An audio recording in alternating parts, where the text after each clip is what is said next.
2021년 1월 22일 금요일 마태복음 5장 27절로 37절 말씀. 또 간음치 말라 하였다는 것을 너희가 들었으나 나는 너희에게 이르노니 여자를 보고 음욕을 품는 자마다 마음에 이미 간음하였느니라. 만일 내 오른 눈이 너로 실족해 하거든 빼어내버리라. 내 백체 중에 하나가 없어지고 온 몸이 지옥에 던지우지 않는 것이 유익하며 또한 만일 내 오른손이 너로 실족해 하거든 찍어내버리라. 내 백체 중 하나가 없어지고 온 몸이 지옥에 던지우지 않는 것이 유익하니라. 또 일렀을 때 누구든지 아내를 버리거든 이혼 증서를 줄 것이라 하였으나 나는 너희에게 이르노니 누구든지 음행한 연고 없이 아내를 버리면 이는 저로 간음하게 하며 또 누구든지 버린 여자에게 장가드는 자도 간음함이니라. 또 옛사람에게 말한 바 헛 맹세를 하지 말고 내 맹세한 것을 주께 지키라 하였다는 것을 너희가 들었으나 나는 너희에게 이르노니 도무지 맹세하지 말지니 하늘로도 말라 이는 하나님의 보좌이며 땅으로도 말라 이는 하나님의 발등상이며 예루살렘으로도 말라 이는 큰 임금의 성임이요 내 머리로도 말라 이는 내가 한터럭도 희고 검게 할 수 없음이라. 오직 너희 말은 옳다 옳다 아니라 아니라 하라. 이에서 지나는 것은 악으로 쫓아 나느니라. 아멘. 오늘 말씀은 마태복음 5장 27절로 37절 말씀입니다. 오늘 말씀이 어제에 이어서 사실은 굉장히 이렇게 단락단락 굉장히 잘 구분이 되는데요. 예수님께서 산상수훈 이후에 살인죄에 대한 이야기를 하십니다. 그러면서 원래 살인하지 말라라고 되어 있는 것에서 더 나아가서 형제에게 노하는 것 또한 살인하는 것과 동일하다. 오늘은 이제 그 간음에 대한 죄를 이야기하십니다. 살인과 마찬가지로 일단 같은 선상 같은 맥락에 있는 것은 행위의 죄뿐만 아니라 마음으로 짓는 죄조차도 동일한 죄라고 분명하게 말씀하십니다.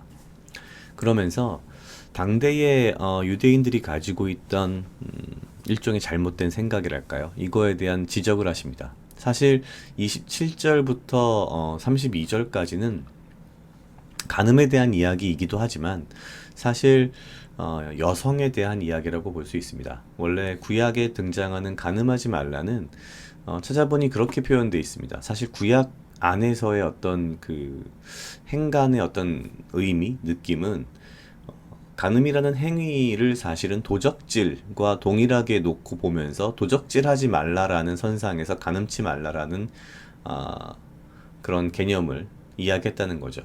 무슨 얘기인고 하니 당대에는 여성을 사람의 어떤 그 뭐랄까요? 사람의 숫자를 계수한다고 할 때 그 계수의 숫자에 여성을 넣지 않았고 또한 여성을 굉장히 그 낮게 취급하는 뭐 이런 문화가 있었기 때문에 사실은 이 간음에 대한 죄에 대해서 사실 어쩌면 당대 유대인들은 굉장히 무딘 마음을 가지고 있었을지 모르는 것 같습니다. 그런 부분들을 예수님께서 정확하게 짚어 나가고 계신 거죠.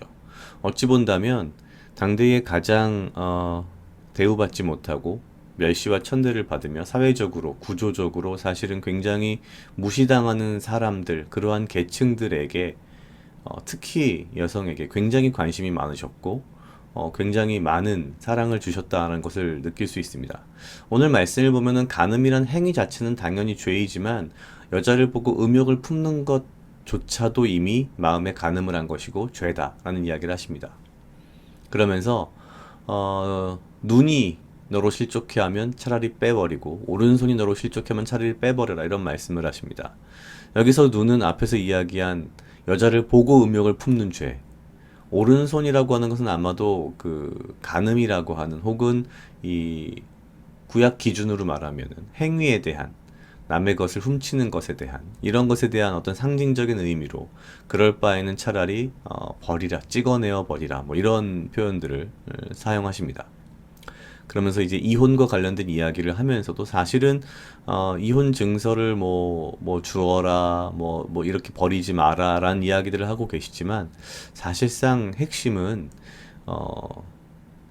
여성이 아내가 그냥 물건이 아니다 라는 아주 굉장히 중요한 사람이고 너의 그 굉장히 사랑해야 할, 존중해야 할 인격체이며, 당시 사회의 기준으로 본다면 굉장히 어떻게 보면 혁명적인 이야기라고 볼 수 있습니다.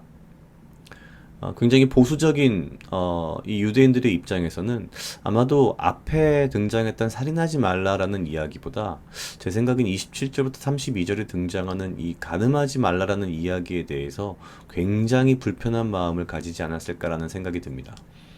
그 당대의 유대인들, 특히 남성들은 이러한 것에 대한 일말의 어떤 양심의 가책이랄까요? 이런 게 없었을 것이라고 일반적으로 보는 게 맞지 않을까라는 생각이 들기 때문입니다. 그리고 나서 하나님께서는 또한 이제 맹세에 대한 이야기를 합니다. 헛 맹세를 하지 말라. 아무것도 걸고 맹세하지 말라. 사실 이것도 어떻게 보면은 우리가 굉장히 흔하게 인간이 하는 뭐 장난일 수도 있고요, 농담일 수도 있고요, 습관일 수도 있고요, 여러 가지가 있는데 뭐 하늘을 걸고 맹세한다, 뭐 누구를 걸고 맹세한다 이런 것들에 대한 이야기들을 하는 거죠. 절대 하지 말라. 왜냐하면 너희들은 그런 것을 걸고 맹세할 정도로 우리 인간은 무엇도 할 수 있는 것이 없다. 36절에 내 머리로도 말라. 이는 내가 한 터럭도 희고 검게 할 수 없음이라. 결국 이러한 맹세라고 하는 것도 그 밑바닥을 들여다보면 결론적으로 인간의 교만함에서 나오는 것이 아닌가라는 생각이 듭니다. 마찬가지로 앞에 오늘 등장하는 가늠하지 말라라는 이 부분도 어찌 보면 교만함의 어떤 결과물들이 아닐까라는 생각이 듭니다. 사회적으로 모든 사람들이 무시하는 어떤 특정한 계층, 집단, 사람들에 대해서 내가 교만한 마음으로 그들은 내가 내 마음대로 어떻게 휘둘러도 돼 라는 그런 마음, 사실 그것에 대한 마음에 대한 이야기를 예수님께서 계속 하시고 계시다는 생각이 듭니다. 앞서 어제 보았던 살인에 대한 살인하지 말라라는 것도 마음에 대한 이야기들을 주로 하셨다면 오늘도 사실은 계속해서 연결되는 것은 마음에 대한 이야기이고 동시에 교만하지 말라는 것이며 또한 이 세상에서 나보다 약한 약자일지라도 절대 무시하거나 그들을 뭐랄까요? 이용하지 말라라는 거죠. 그러면서 마지막 37절에 이렇게 표현하십니다. 오직 너희 말은 옳다, 옳다, 아니라, 아니라 하라. 이에서 지나는 것은 악으로조차 나느니라. 사실 개역 한글의 이 표현이 좀 어렵긴 합니다만 쉽게 말하면 옳은 것은 옳다고 무조건 예라고 하고 아닌 것은 아니오라고 해라. 옳은 것을 옳다고 하지 않고 아닌 것을 아닌 것이라고 하지 않는 것을 여기서 지나는 것이라고 표현합니다. 이것을 넘어서는 것은 결국 악에서 나온 것이다라는 거죠. 가만히 생각해보면 참, 제 자신도 어찌 보면 참 마음으로 매일매일의 삶 속에서 마음으로 수많은 죄들을 짓고 산다고 저는 개인적으로 생각합니다. 계속 말씀을 보면서 내가 참 하루를 살면서 얼마나 많은 죄를 짓는가에 대한 좀 반성을 좀 해봤었고요. 또 한 가지는 나도 모르게 사실 나보다 약한 약자에 대한 어떤 마음들이 내 마음 속에서 굉장히 자연스럽게 그들을 무시하거나 혹은 뭐 무관심하거나 이러지 않았는가에 대한 반성을 또한 해봤습니다. 결국 모든 죄는 우리의 마음에서 나오는 것이다 라는 것을 예수님께서 말씀하시고 계시는데 우리가 어떠한 변명, 어떠한 다른 것도 없이 옳은 것은 말 그대로 옳고 예라고 대답하고 아닌 것은 아니라고 하는 그러한 마음을 더욱더 굳게 가져야겠다라는 생각을 좀 하게 됐습니다. 각자 약 2분 정도 묵상하시겠습니다.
같이 기도하시겠습니다.